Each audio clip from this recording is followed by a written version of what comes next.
Moshi Monsters, the hit mobile game from the 2010s, is back in the most disappointing way possible. Let's talk about it. Yeah, so basically, Moshi Monsters started posting on TikTok again. Honestly, I did think it was just a fan account, but it turns out it's apparently the official account. Until one day, the Moshi Monsters website posts a countdown, and everyone was convinced it's going to be the game. The game is just going to be there when the countdown's released. It's been 5-6 years since the game shut down with, Flash shutting down. The timer hits. What is it? It's a GoFundMe. It's a GoFundMe. It's always a GoFundMe.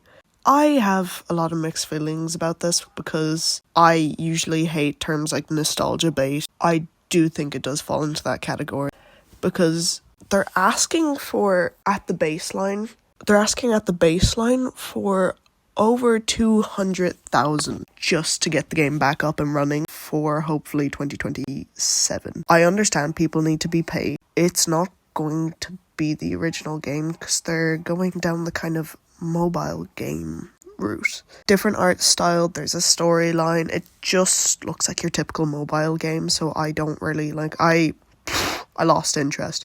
Especially when you have things like Moshi Monsters rewritten and post-editing Cal just chiming in here. The other game is called Moshi Online, and it looks incredible. They actively update it, and it just has this lovely look to it. I highly recommend that, honestly. It is, you can just get it for free online. Okay, bye. Which are ran by fans and kept up for free. It just really does feel like a punch in the throat, especially when you find out that the company that owns Moshi Monsters, Mind Candy, and then the CEO of Mind Candy are both incredibly rich. And I understand that net worth doesn't equal the money you actually have. These are millionaires, if not billionaires. I just think setting up a GoFundMe is a little bit iffy, especially in a time like right now where there is a lot of charities that money could be going to. And I understand people can do whatever they want with their money, but goes from all the way from 270,000 all the way up to 2.5 million. 2.5 million. I feel like maybe, being kind, I will say, okay, it has popularity for a month. The nostalgia is going to be gone. You can't target this at your now grown-up audience and expect them to fund something. It does feel quite scammery, and I understand too that it's the GoFundMe is more like an interest check. Honestly, just browse through social media, that's kind of your interest check. Does that money include the price of memberships?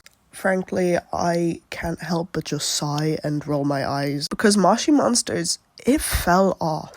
So how do they think they're going to rise back with the only thing they have on their side is nostalgia? What are they bringing to the table except different art style and a bit of a storyline? A console port? A console port, lads. And have you ever sat there and gone, Jesus, I wish the PS5's first exclusive game was Moshi fucking Monsters.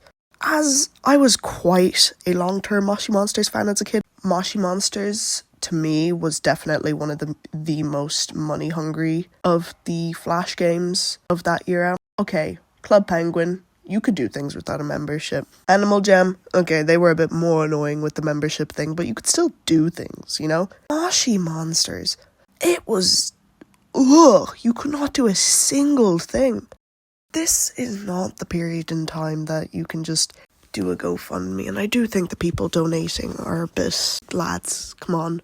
And also with GoFundMes, people can always pull out.